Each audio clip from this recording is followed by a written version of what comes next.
Oh, hello there. It's another RHLSTP this week, again from the Warwick Arts Centre, but with Quentin from Off of Men Behaving Badly. So, welcome to the show. I hope you will enjoy it.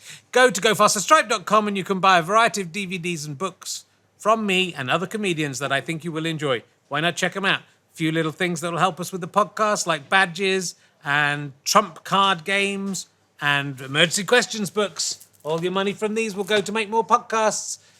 We need your money. Thank you very much. And come and see me live. Go to richardherring.com/gigs or rhlstp.co.uk. You can also become a member and get all those exclusive behind-the-scenes videos, advance warning of who the guests are going to be, emails, a badge, a little membership pack. It's wonderful. You'll love it. Loads more. Just for a little tiny payment every month that helps us make more of these. Anyway, sit back, relax, and enjoy RHLSTP with Quentin.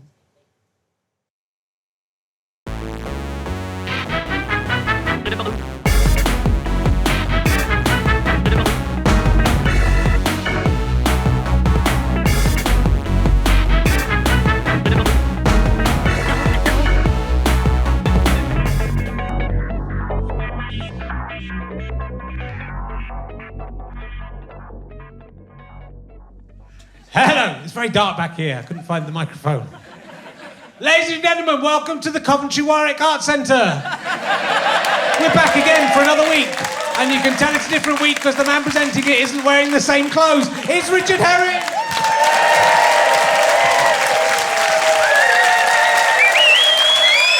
How could I be wearing different clothes? Explain that. It's not possible. So there we go. It was very hot last week, wasn't it? Welcome to Richard Herring's loquacious, sexist talking podcast. It's new direction for the podcast. I'm getting very talkative sexist. I mean, are there any other kind on? Of all sexist, we're not sexist on this podcast. We'll have sexist women, though there have been only sexist men so far on it. They'll be talking about why their sex is better than all the other sexes in a derogatory and ill-informed manner. Hope you'll enjoy that. If I brought this out 5 years ago, it would have been a massive success. But now, for some reason, people don't like it so much. But I was hanging out at the Lady Godiva clock all the way over in Coventry, not in Warwick like we are now. And Peeping Tom appeared out of a little window at the top. Not sure I approved of the way he'd been depicted. And he says he calls it RHLSTP, so I don't know if that's going to... John, Peeping Tom, of course, is the most famous resident of Coventry, renowned. He was the guy who Lady Godiva rode through Coventry on a horse with no clothes on as a protest of some kind.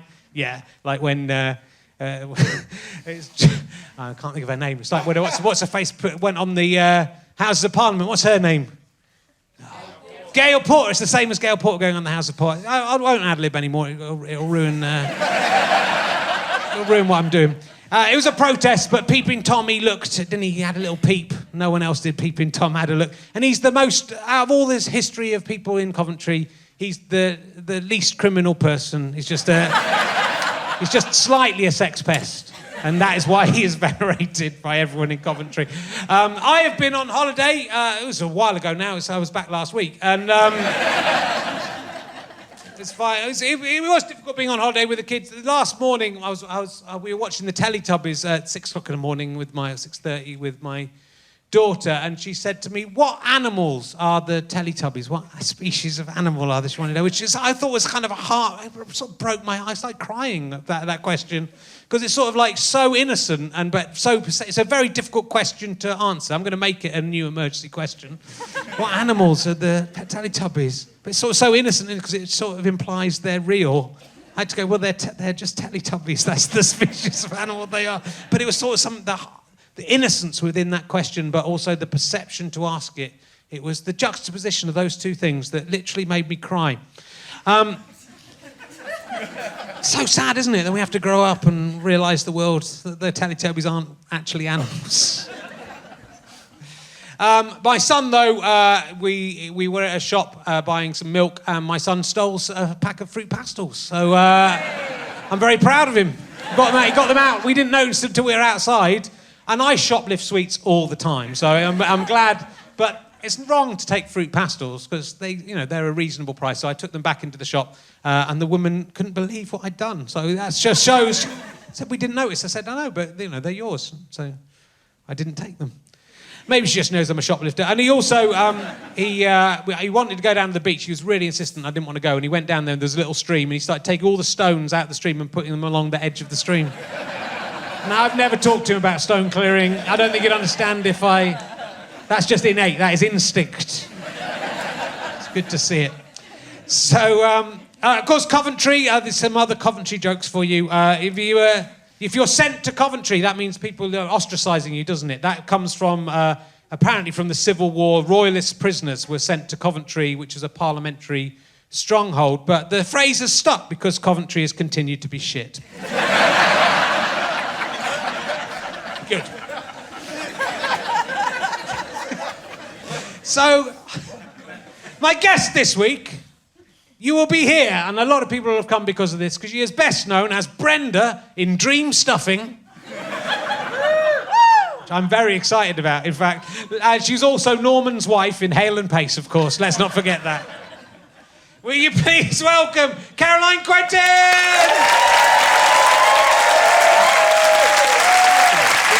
Please sit down.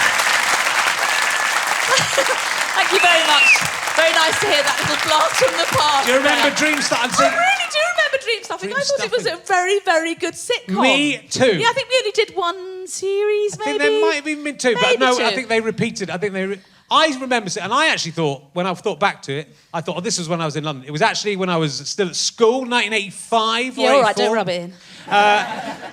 Rude, but it was on late night on Channel 4. Yeah, it was quite rude. It was rude. Yeah. And I remember the opening song completely, but it was actually, I've only found out today, it was a Kirsty MacColl song. I can sing it to you now. Go on. Woke up this morning, but I don't know what for. With the final reminder coming through the door. The house is a mess, the situation's dire. Now the kettle's boiling and the toast's on fire. Don't want to end up being somebody's wife. I just want to have some action in my life. Everybody seems to get me down. But you and me, just get me wrong, but you and me, we really get along. Yeah. Not so much It's a funny song, old more a girl sort of for London rant, girls. really. Come on, it's a great song. It is. I love Kirsty MacColl. I can't believe I've done a show with her singing the theme tune. I don't know if she sang it, but it's her song. And it was about two girls living in a flat. Yeah, they did something similar a few years later, and I was in that as well. What was Brenda's part in? Do you remember? She was there, a neighbour, I think, who was pregnant pretty much all the time. Right. I think. Yeah, Okay. yeah. I can't remember much else about it. It was a very long time ago. How was it being Norman Hale's wife in Hale and Pace? It was Norman great. Pace's wife. Really good. Really fun. I can't remember much about that either, but I think it was a really good time. Most of it's been fun. I played poker with Norman. He's a nice guy. So let's get on Can you open that for me? Of course, we Thanks. should have opened it beforehand. No, it's all right. Just can't do it with one hand. Well, I know you can. I heard the earlier bit of chat. Thanks very much. Well, it's lovely to have you here. You've come over from Stratford upon Avon. Yes. Where you've been working. I'm at the Royal Shakespeare Company doing a... excuse me while I pour this. Just those listening at home, it's water I'm pouring, nothing else. I was having a wee in a teapot. I'm doing a John Vanbrugh play at the Swan Theatre at Stratford upon Avon. With a couple of people who've been on the podcast before. Les Dennis. Lovely Les Dennis. Very nice. Yeah. I'd love you to tell me he's a horrible prick in real life, because he came across I'll very tell well. you, he's an absolute arsehole. Okay, good. He isn't, but I'm going to tell you it just to make you happy. And No, he's delightful. Rufus Hound, who might be a bit of a dick in real life. Listen, he's Yeah. all right.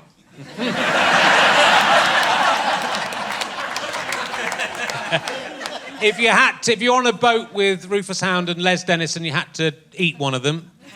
Eat one of them? to stay alive. To stay alive? Yeah, which one would you eat first? I'd eat Rufus. Yeah, I think first, definitely. There's a bit more meat on him. There's more meat on it. He's younger. Yeah. So it might be a little more tender, and also he just gets on my nerves more. So he'd be an easy choice.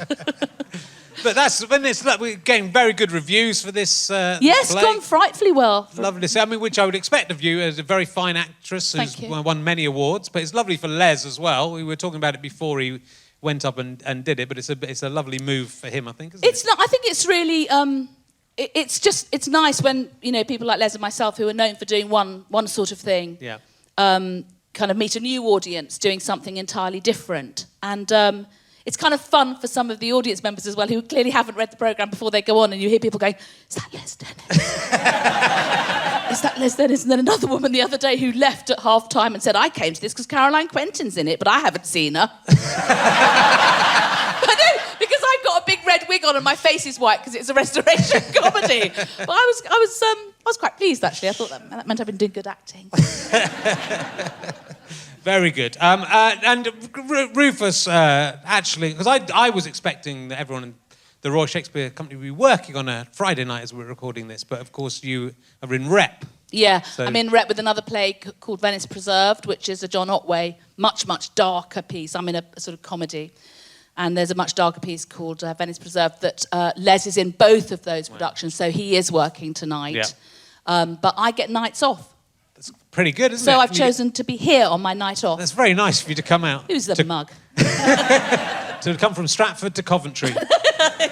Oh, it's not Coventry, I'm in Warwick. Oh, yeah, sorry. I've got confused. But Rufus has given me a few pointers as to things that we should talk about with you. Because you've been, I read an interview with you. You said, that, I think this is. You got nervous. What are you about to say to me? You've gone all stumpy. I'm still on holiday in my head. Yeah, so okay. it's. I saw an interview with you said in the first 25 years you worked, you earned £3,000, which can't be correct because you did. No, a year. Well, you have 3,000 in a year. Yeah. The interview made it sound like you. Even so, it's a. You tiny can't trust the number. journalist, but I did. I was a dancer. I was a hoofer. I was at the end of a pier for most of my early work, as was Les. We've come here now. It's really nice, actually, look across this. You see a sort of variety performer, because a lot of people in this audience are too young. In fact, most people in this audience are too young to remember. There used to be end of the pier shows, and they would have chorus girls, dancers, wearing sort of feathers on their heads and all that. And then you would have a comedian. And the pay wasn't great, but it was really, really good fun. And I was working in places like Lowestoft, and Les was doing all the working men's clubs and all that stuff. Yeah. So, the money was tiny money. Yeah. But, in those days, you could have a good night out for sixpence. You worked with Bernie Clifton in your first show, was that right? Bernie Clifton was my first summer season at the Sparrows Nest, and he is adorable. He is. And he was brilliant and funny and so clever and a wonderful man. And he wrote to me quite recently. I did a show, and he sent me a letter saying, "Hi, how are you?" And it was fantastic, because he's one of those, sometimes you get lucky and you just work with really extraordinarily talented people, and you're young and you kind of look up to them and they're everything you want them to be. And he wasn't a grumpy old shit of a comic. He was an absolute delight. And he wasn't a lech, and he wasn't any of those things, because, let's face it, we all know nowadays that some of those people aren't as pleasant as they appear to be. But And he was a usually the delight. ones who worked with puppets are the worst as well. So the fact... Are you suggesting that wasn't a real ostrich? How dare you? With his legs were outside it, so that doesn't make... Yeah, exactly. How would it work if it wasn't real? No, it's not. Well, because it's true, though, because you hear all the bad stories and you don't hear... No one talks about the people who are the good people. And Yeah. Bernie still actually does the Edinburgh Fringe. Yeah, Still he's does this brilliant. show. He's really hilarious. If you get the chance to see him, honestly, he's really funny. Yeah. So that was Lowestoft. That was Lowestoft. 16. Yeah, 16 years old. But you said you did some temp jobs as well, but you... I did, yeah. Yeah. So you worked as a dresser. I did. I was a dresser. I got sacked. I did 3 different jobs. Because basically, the reason I've ended up doing what I'm doing is I can't do anything else. There's nothing I can do except show off for money. And it's true, honestly, there's nothing else. I'm not qualified to do this, but there's nothing else I'm qualified to do. I was a dresser at Jesus Christ Superstar, and I got sacked quite early on, actually, because I left 2 priests at the side of the stage waiting to go on with hats, boots, and nothing else, because I was so busy upstairs flirting with all the actors. And there were 2 priests really naked about to go on stage. And I got sacked from that. And then I got sacked from Securicor, because I know it seems unlikely, but they put me in the accounting bit, where if you sell 15 locks or something like that, I think it was locks, Chubb locks, yeah. Then you have to fill in a thing that says 15 locks gone, then you have to go down the thing and say, that leaves a total of 20 locks left. Well, I can't do maths. It meant nothing. It did nothing to me at all. So I just used to take these bits of paper and put them behind the filing cabinet. So I'd act being a very good secretary. I'd fill that in, la, la, la, la, cross that off, straight behind the filing cabinet. And then when my boss found them about, 8 weeks later, he said, you've been really good fun to have here, but you've got to go. Because I found all the invoices. Yeah. So I did lots of things badly. I got sacked for, I was a hat check girl, I got sacked for that, for giving the wrong change to someone, and he thought I was trying to steal from him, but he didn't realise I wasn't clever enough. I just had given him the wrong change. I got sacked. I've been sacked from loads of things, actually. I was a temp once. Right. And I went in to do a bit of temping, and I'd lied about being able to do typing and shorthand. Of course. They know in me. They know. I hadn't worked it out. They'd know. They put you in front of a typewriter and you go... so I left that after about 3 hours. That's pretty good. And you were in the original cast of Les Mis. I was, yeah. I was in the very first company of Les Miserables at the Barbican, and then... I think I did about a year then at the Palace Theatre. I was whores and nuns. Right. Sometimes both together if I got my costume changed slightly mixed up. Yeah. That was, that's a long time ago. Yeah. So I didn't, I think people would be, obviously you came into public awareness in the 90s more, but you were working as a dancer in Blackpool, places like that as well. Yeah. I think I started work at 16 doing yes, basically sort of end of the pier, panto, did a lot of panto. And then obviously the brilliant temping career. And then, what happened then? Oh, I know. I did some fringe work. Do you know the Old Red Lion? Yeah. Yeah, I did some, that was the very first plays in London. There's very now famous fringe theatre, and I did some plays there.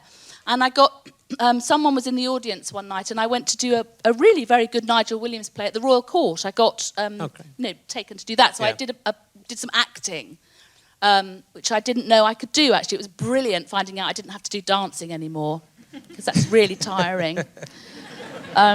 Honestly, it's so tiring being a dancer. If any of you are thinking about it, I don't think you're not, are you? I'm thinking about it now. Well, honestly, by all means consider it, but I'm telling you now, it's exhausting. Is it exhausting as having 2 kids under 4 in a little flat in Woolacombe? Nothing is as tiring as that. I've done that. No, so I was in the original cast of Les Mis.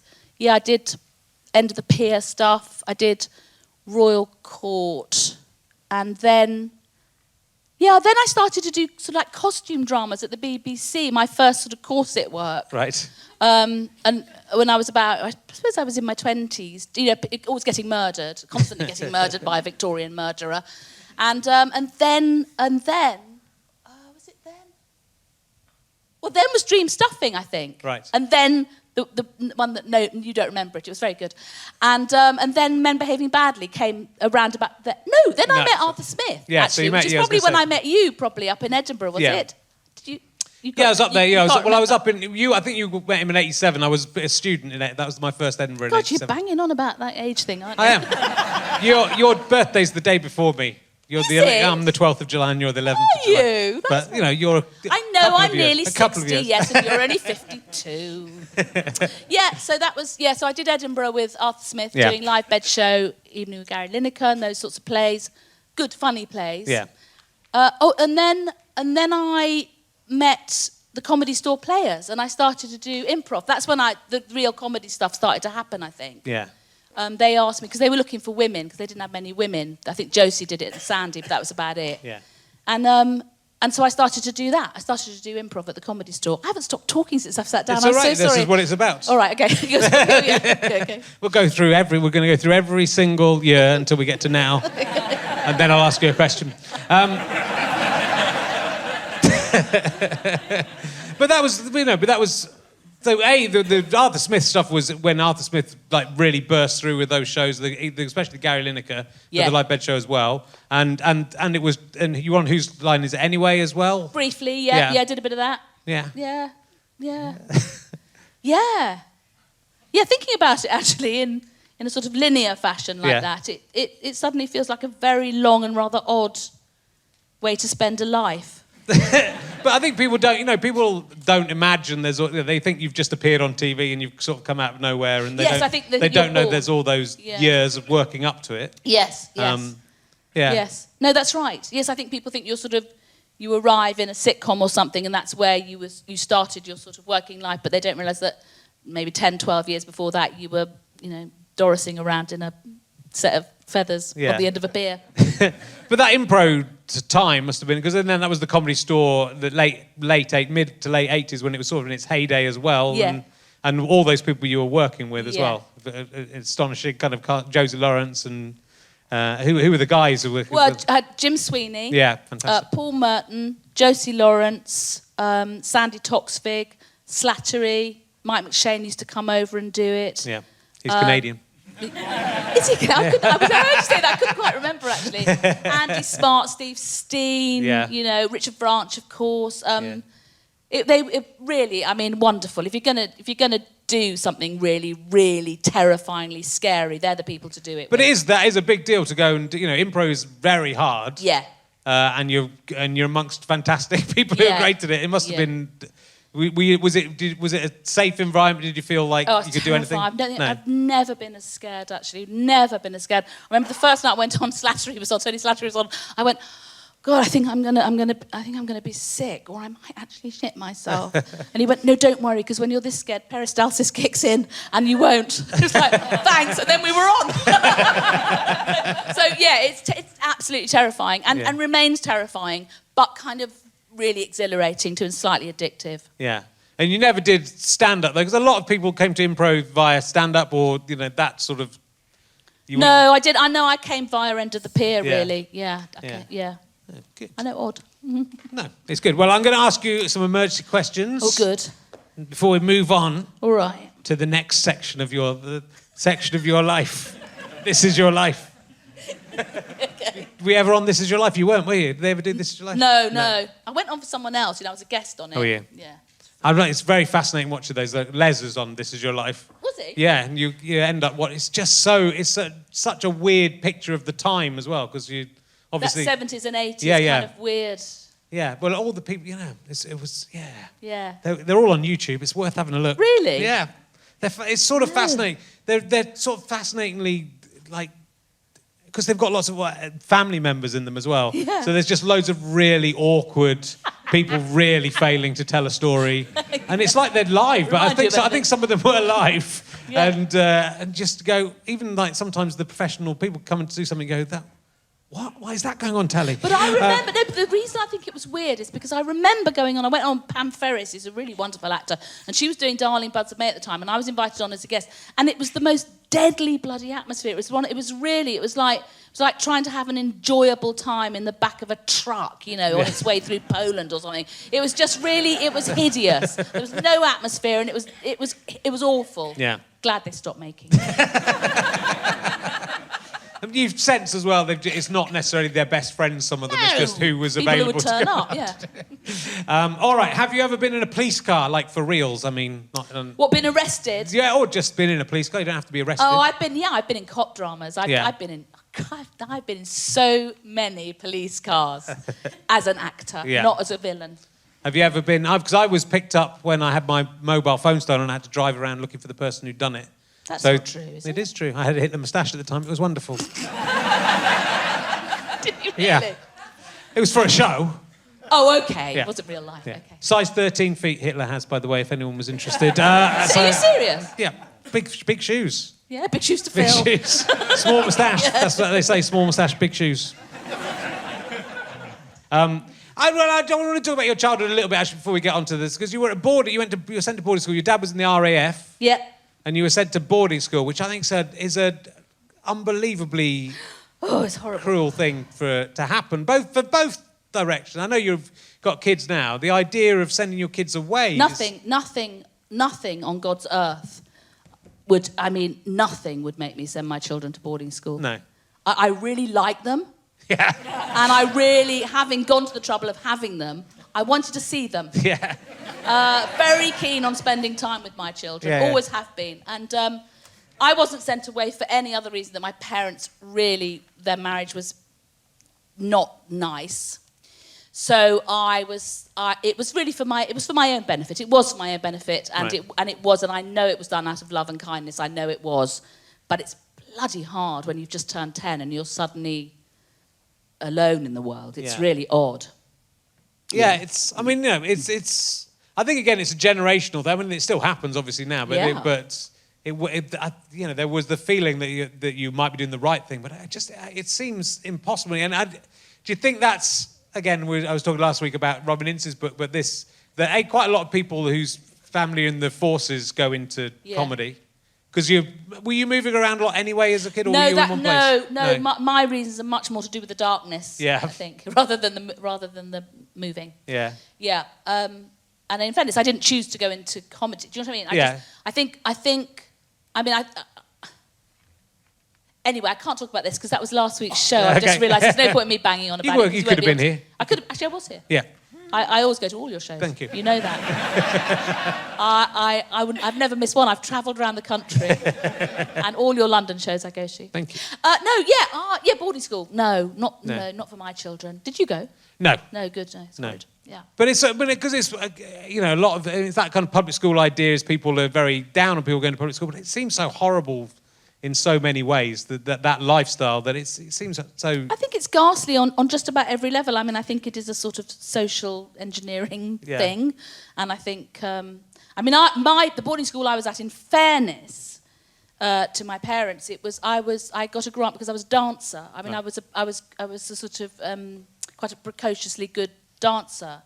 Hard to imagine looking at me now, I know, but I was reasonably good at it, and the school I went to was a place. It was a bit like the sort of Royal Ballet School. It was one of those kind of places. So I wasn't sent because I was going to meet all the right people or anything. I was there to learn to dance, which is really painful and tiring, and to be lonely and cry. Come on, that's not true. It's interesting. You got older sisters, but they were quite a bit older as well. So my sisters are all 9, 10, 12 years older than me. Because I think again, younger. I'm the youngest. I think a lot of younger kids, because you've got to make your mark by being entertaining to get your food. It's really true, isn't it? Yeah. It's absolutely true. You have to charm your siblings so that you can manage to get... Because my brother and sister are only like 5 and 6 years older than me, so I'm a little afterthought, but yours are like 10 or so years older than you. Yeah, 9 years, I think, my next sister, Yeah. Wow. Yeah. Yeah. Cool. Yeah. Thanks. Cool. That's all right. So Men Behaving Badly. It's quite interesting. Men Behaving Badly it's interesting that show could exist. That you couldn't do that show with that title now. It would be a very different sitcom in the years of Me Too, Men Behaving Badly. But it was very much of its time, though, wasn't it? It's. Yeah, I mean, I obviously I don't hang around watching it very much, but what I remember of it was that. People always kind of talk about it because it was about the boys being badly behaved, but actually, my memory of it is the girls in the show being quite vocal and quite strong and quite forthright. Yeah. So, although of course you couldn't make it now and you wouldn't make it now, but there was always that element to it. I think one always tried to redress the balance. Yeah. As a performer, I was always trying to get some laughs for the girls, but B, also not let the boys be revolting and get away with it. And so I mean, I don't know. It was very much of its time. But it was a massive show, and it was very much the four of you. That was that central heart. So that is very progressive. I think you're right about the female characters in it were very strong. It sort of is. And they were charmingly idiotic. The guys. Yes, and they still are. Yeah. They really are. But what I find interesting, it was on ITV first of all. That's with a different cast. One series for ITV, and they sacked it off. I can't remember they cancelled it or whatever. And Beryl Virtue, who's the producer, just half woman, half Jack Russell. She just went to the BBC and she stuck with it and she got it made. And Harry Enfield, who was in it and didn't want to do that sort of thing, really had all his own plans, to go and do his own stuff. And we got Neil Morrissey to join us, and it worked really well. Yeah. And we did it for years. I can't remember how many, but maybe 7 or 8 or 9. Long time, anyway. Yeah. No, it was that kind of incredible big people show. People have an enormous fondness for it. It's amazing. I meet people, of a certain age who literally kind of can quote bits of scenes and have fond memories of spending time with it. And yeah, it's a nice.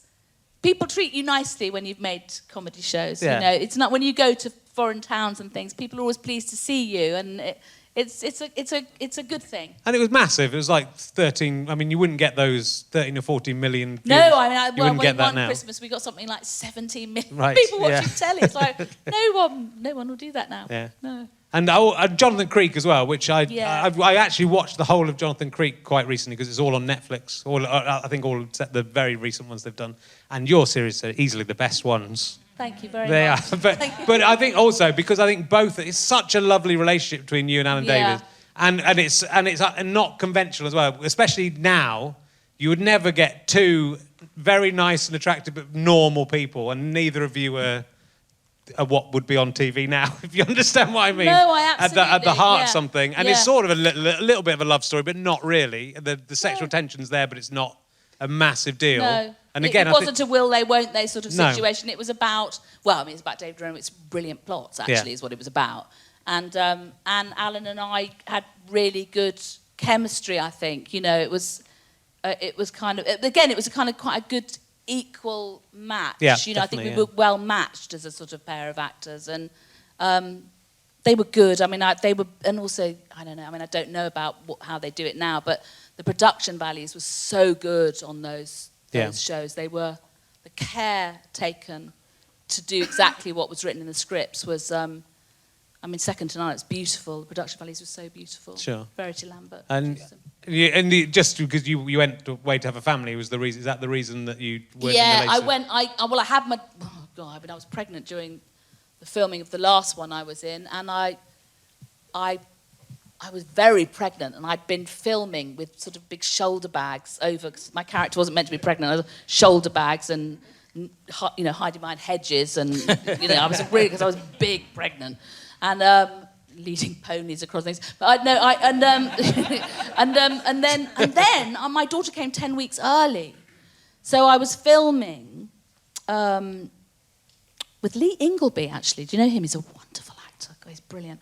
Anyway, he was playing a villain, and he and I were. I think he had a gun in my mouth, and he was pushing me down a hill, and I was trying to not be pregnant, and it was all shooting from funny angles and everything. And I went to bed that night after filming. I thought, I don't feel tip-top. I know I'm pregnant. It's very, very hot. And then in the morning, I had one scene to do, and I wasn't feeling well. And they put me in a car to take me back to London. I think we were filming in, I don't know, somewhere like Coventry or something. It wasn't Coventry. I'm joking. I'm kidding. It was somewhere. And I got out of the car, and I was living in the middle of London at the time, in Soho, and my waters broke. Oh my God. And it was 10 weeks too early, and I thought, I'm going to wet my pants. That's so embarrassing. I can't bear it. So I phoned my husband. I went, I think I've either wet my pants or my waters have broken. And he went, right, okay, I'm coming. Okay. So I went into the flat, and I sat there thinking, oh, God, this is really too early to have a baby. 10 weeks is very, very early. Yeah, Have you had a premature baby? No. No, I mean, not you, obviously. No. It's just the way you're sitting. No, such a stupid thing to say. I can't believe I said it. Out loud. On the radio. Or on the pod? Why do you say Podcast it? is fine. Okay. Yeah. I said it on the pod. Anyway, so yes, my water broke. And then, so my husband, who wasn't my husband then, he's my boyfriend, he said, right, come on, I've got to take you to the hospital. I said, okay, so, all right, let's do it. So we got in the car, and he sat there and he went, I can't remember how to drive. so shocking. Then my daughter came. Right. So I had my tiny, tiny daughter. She was about 2.5 pounds. She was so small. Everyone's a critic. And then I went back and finished my filming. God, no. And then I lost a couple of babies, and then I wanted to concentrate on getting and having another baby because I really wanted another one. So I didn't do any more Jonathan Creeks, and they kind of moved on with the characters. And to be brutally honest with you, I've never watched one that I'm not in. I just don't really want to watch other people doing a show that I should be in. No, well, that's understandable. To be really honest, I can't tell you. I don't like it. I'm not happy about it, and I never will be. What can I tell you? Furious. Absolutely furious. And would you would they have you back? Could you go back? Listen, if they'd asked me, I'd go back at the drop of a hat. Yeah. But they've never asked me. I don't know why. Idiots. Bastards. I think you're right. It's too silly of them, isn't it, really? It is silly of them. Yeah. It's sexy. Yeah. Look, they do employ women, though. Well, it's fantastic. It's worth watching if it's still all up. It was all on Netflix at least a few months ago. I know. It's They're beautifully It's made, really aren't they? beautiful in, Yeah, and it is. They've got great actors in too. Yeah. You see really, really good actors Yeah. doing great acting in it. And it's well, I mean, I suppose do they make things like this anymore? They still make it occasionally, but Well, I don't know. I mean, It's quite things difficult, like, all 'cause it's about a Eve and things like that are quite that sort of genre, but they're not that funny, are they? no, and they're not. It's a different thing it's a different cast and a different. I mean, Yes, that's right, different yeah. location every time. Yeah. So it's a lot. It's a very expensive program to make. Yeah, they still make it though. I think. Yeah, they do. Yeah. They're like one. Not, I'm every- not in it anymore. But No, they I've still noticed. make it. I've noticed. Don't know why. It's a waste of money. So, and do you get when you go abroad? Do you get recognised from being in? You were a traffic warden in Mr. Bean. Do you remember that? When you go to Albania?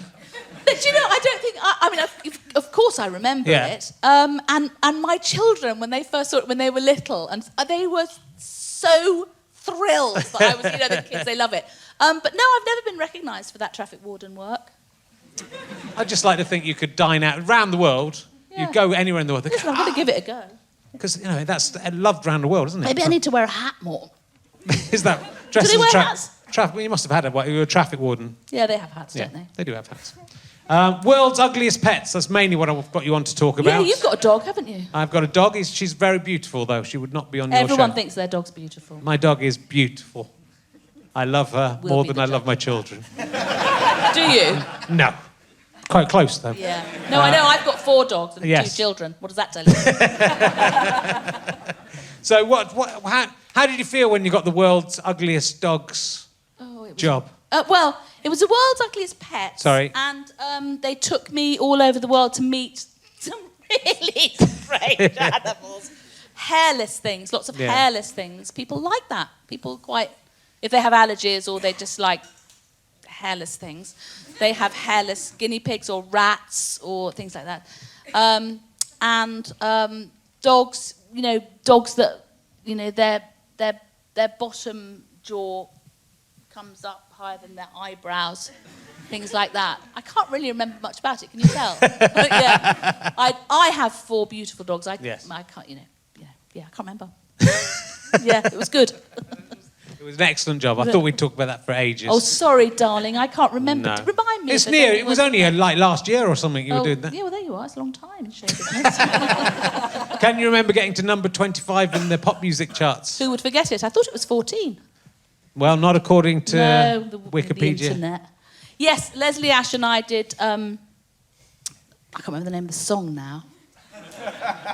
You got it written down? I didn't write it down. I'm going to see if I'm going to remember it. I can't remember it. We could look at...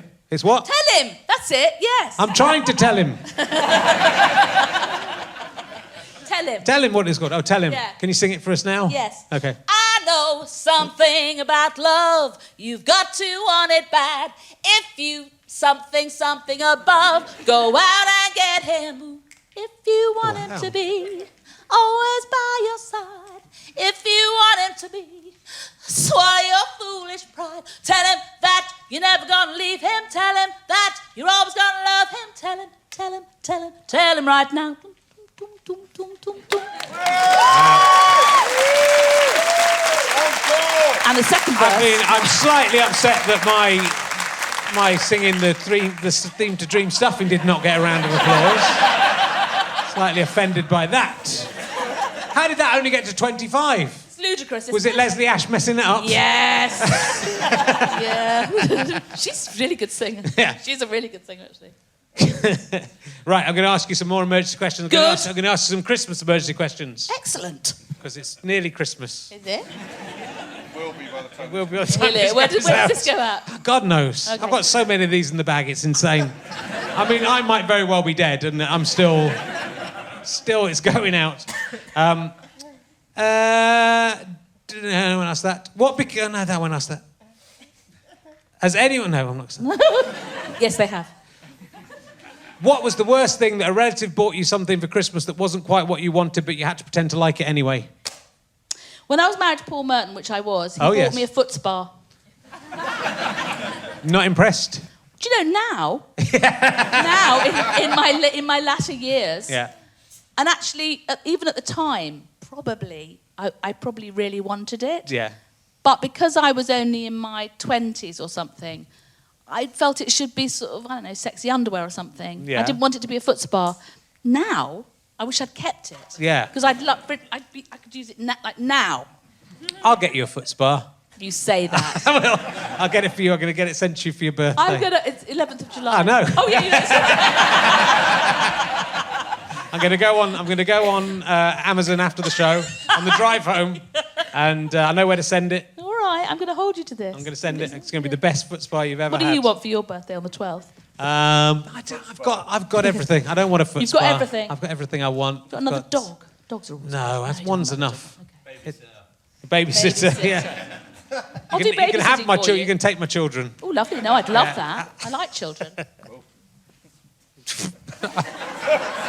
It's okay to like children. It's okay. That's okay. We live in a world now where even saying I like children. Whoop. Oh, I see. We got to run one here like it's someone working in show business. If Caroline Quentin turns out to be a wrong 'un, I'm going to be very surprised. That's going to really dampen my respect for the world. Okay, that was good. Good. Thank you. Do you think Noel Edmonds has ever spent a Christmas alone?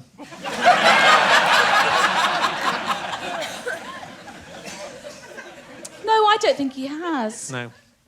I think there's always been somewhere there, but I think he did those shows. I think he would have been alone if he hadn't been doing those Christmas present shows. Do you? Yeah. Why would he work on Christmas Day every year? That's weird, isn't it? Were they live then? Yeah.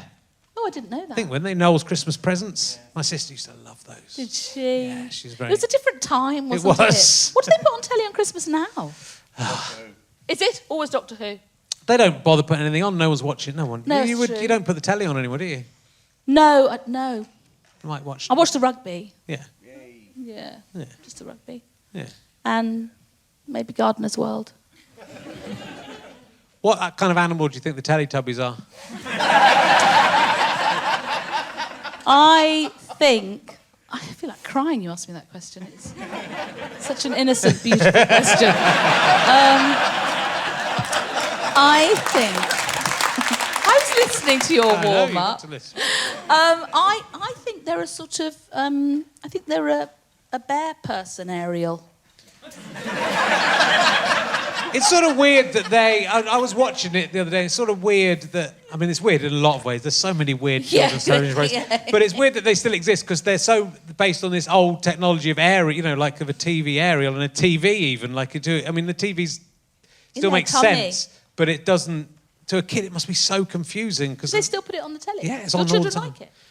My daughter sort of was Bit riveting. curious about it. My son likes it. They've now got the Teletubbies, have now got baby Teletubbies. That's wrong. Which is really wrong, because surely the wrong. Teletubbies are babies, right? Yeah. That's the whole book of the hello, oh, bye-bye. They all What's the talk like baby babies. saying? And they've got little baby Teletubbies. No. Have you seen it? You've got to watch the Teletubbies. Disgraceful. There's Moon and Me. You've got to watch Moon and Me. Is anyone's... No, fuck, man. This is the scariest programme. It's on about 6 o'clock, just at the bedtime. And it's... Oh, man. So these toys come to life, but there's one that is like a clown thing. Oh. And it's got... Someone put this on Twitter, I can't remember who, but their eyes are like anuses. and there was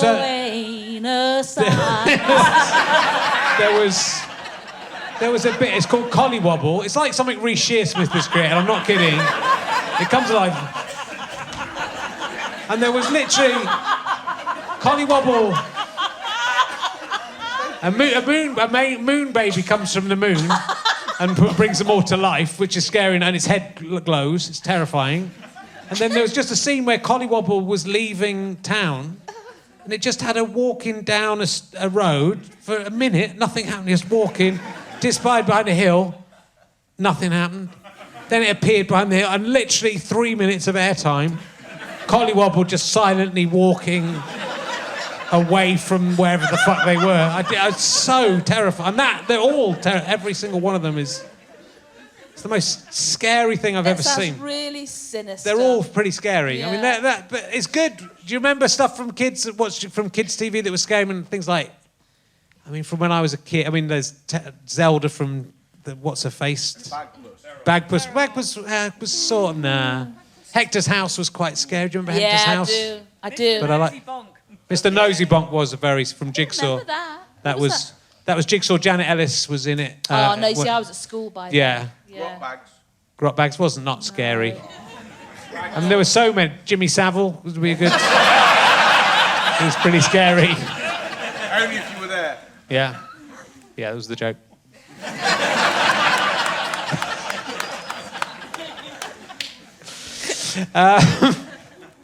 Good.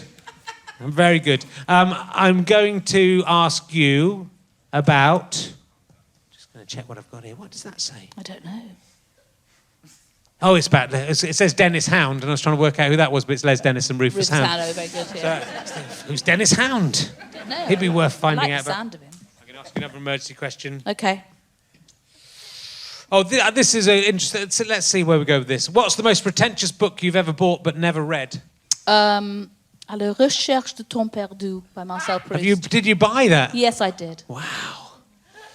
There, I've said. It's like 9 volumes long, isn't it? It's Or as is that thick just- as a step. You know what I mean? It's like that.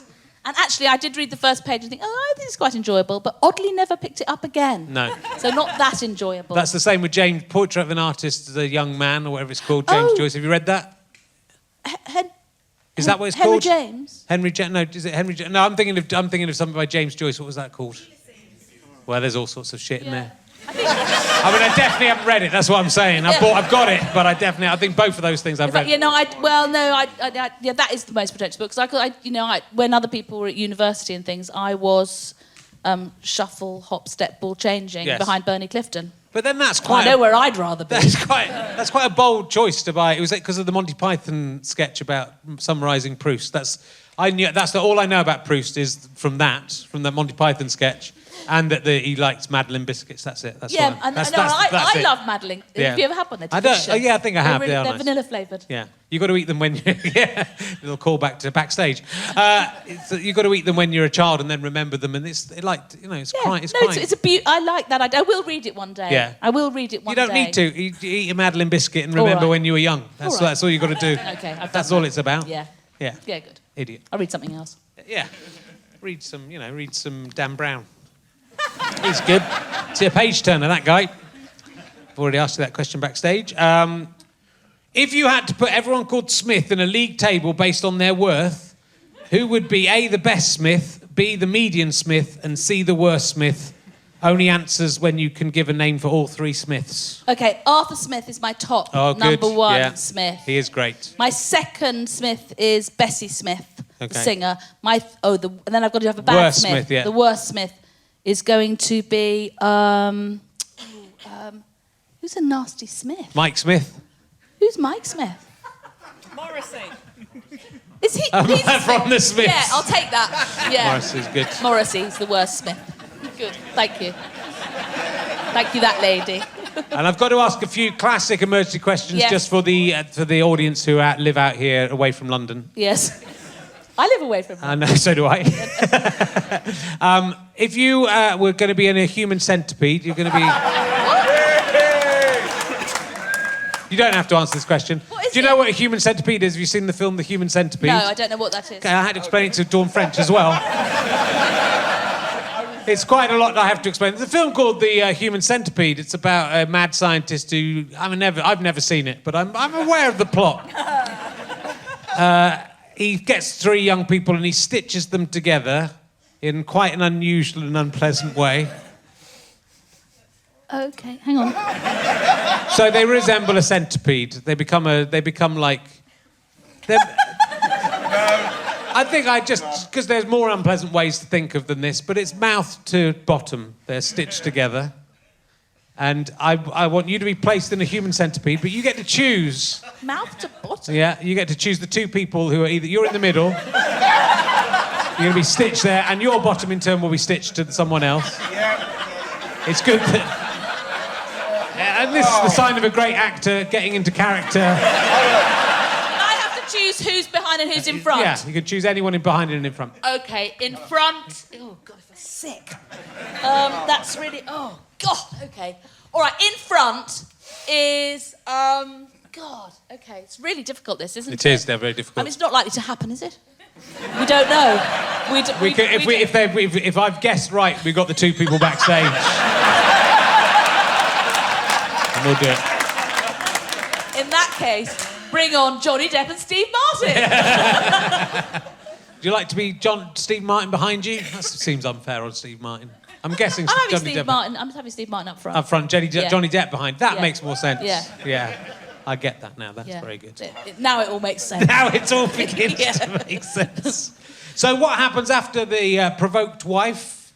The provoked wife. I don't know. No? No. Just the way I've never known. I never know what's going to come next. It's it's the life of an actor. It You is. don't know what you're going to do. So I finished on September the 8th.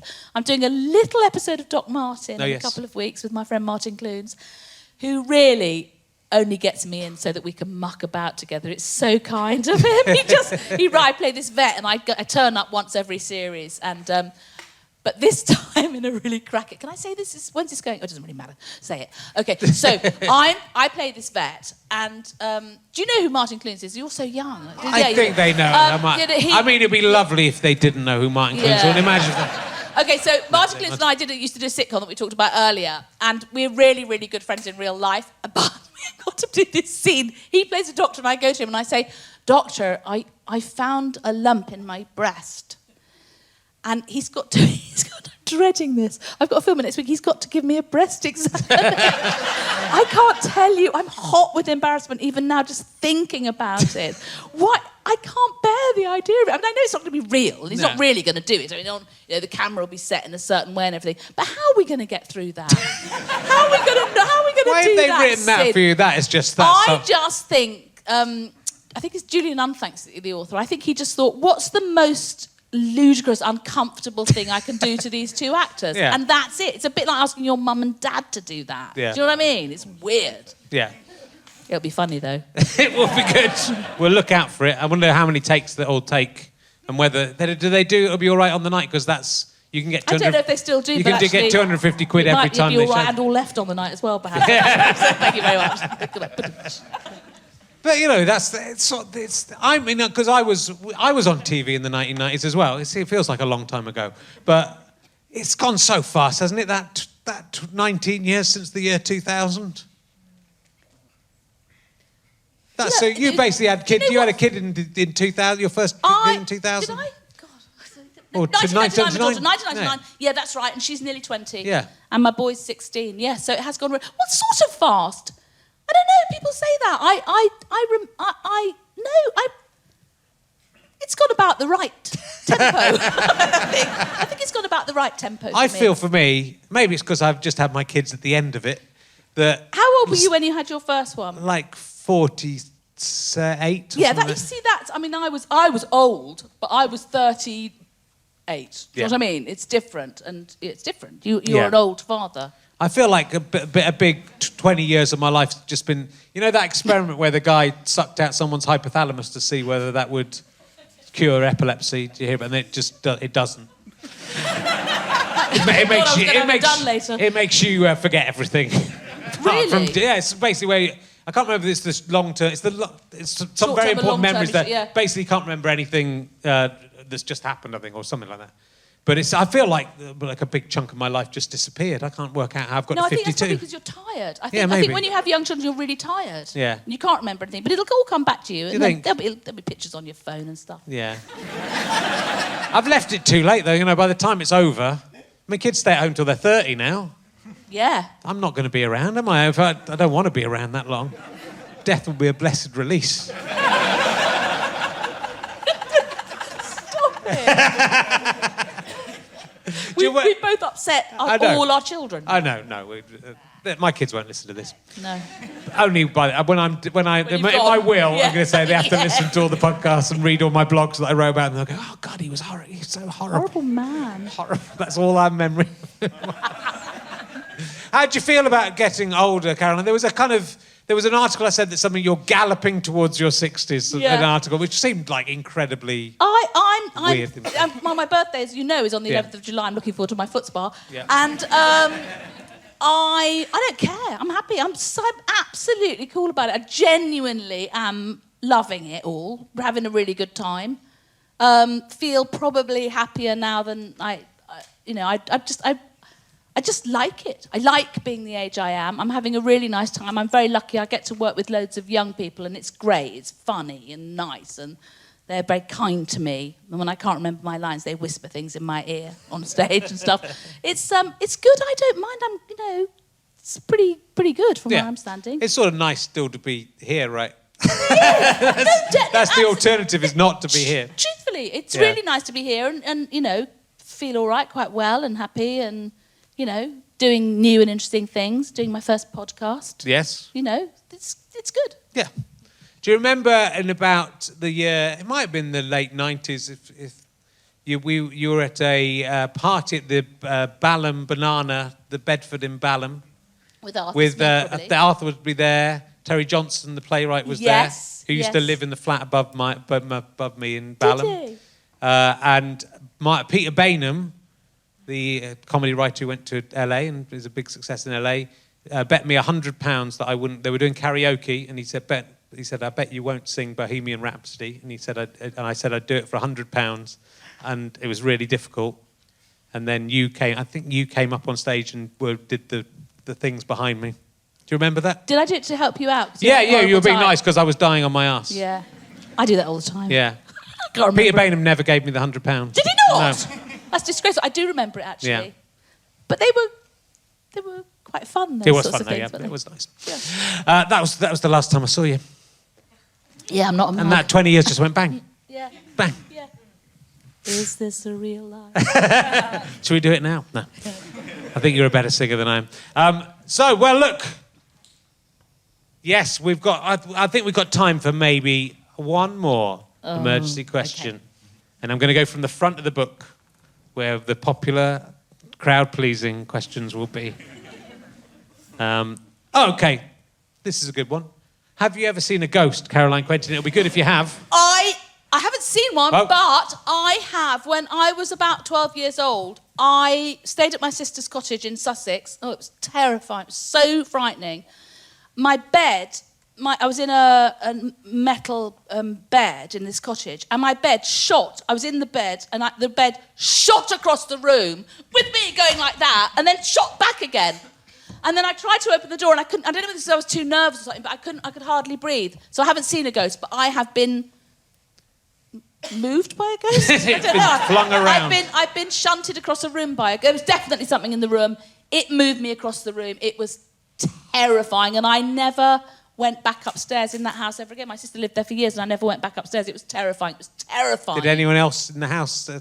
Well, no, my sister and her then girlfriend said there was an old lady who used to sit down by the fire, and you used to smell ham cooking when you went down some mornings, and they were both vegetarians, so it wasn't them, but you would smell ham cooking. It was the most very, very old cottage. Wow. And weird. So I haven't seen one, no, sorry. I mean, that's better than seeing one, isn't it? Yeah, it Being was terrifying. It was chucked around terrifying. by one. It was honestly terrifying. By a ham-eating old woman.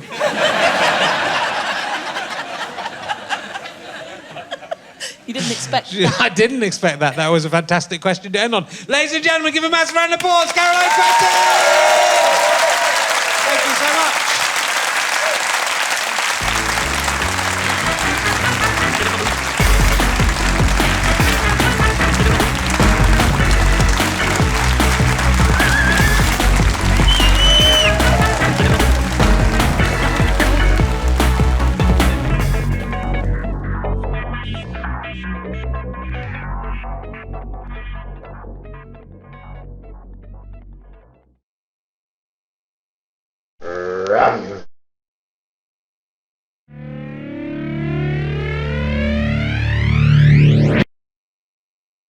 How'd you like them sky potatoes?